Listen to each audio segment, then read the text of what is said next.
Many blacks are proud of the blues and the hip hop rap culture, and claiming it to be, our own and so forth. And I want to disagree. I want to say I want to give credit to the whites for having created these two art forms, the blues and rap, hip hop.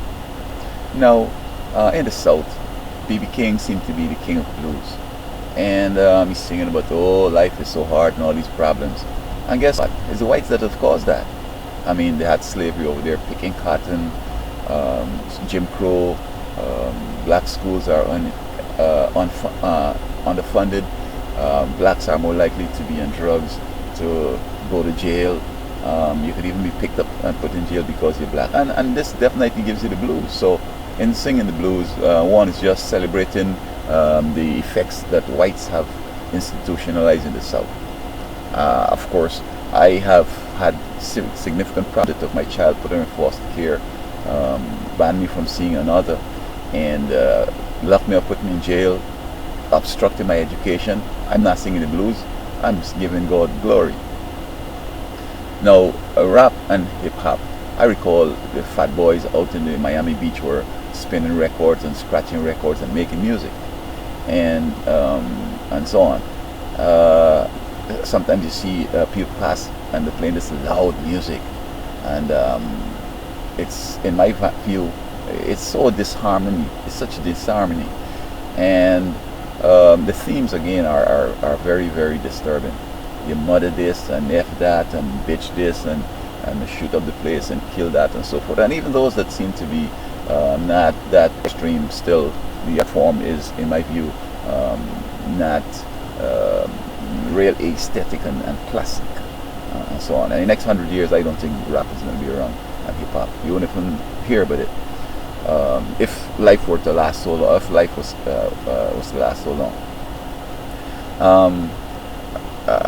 In itself, these themes, people dressed up like, in the nice clothes and they're going out to, be acculturated and to feel playing this kind of music.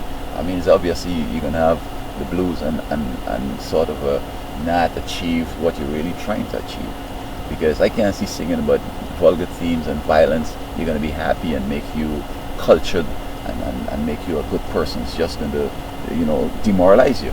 And sometimes our black kids, you see them going to school, and early in the morning, as soon as they get up, they put on this rap, and they're going on the road, they have it in the ears, and they're going, I mean, your whole day is messed up.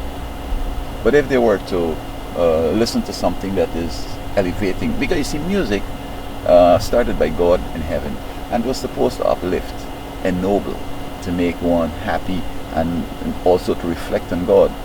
And today, most of the art form is not about that. On the other hand, you have Satan, who was the first musician.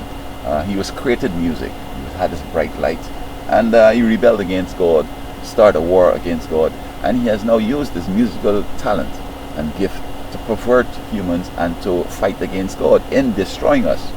Because when he destroys us, he's hoping that he could affect God.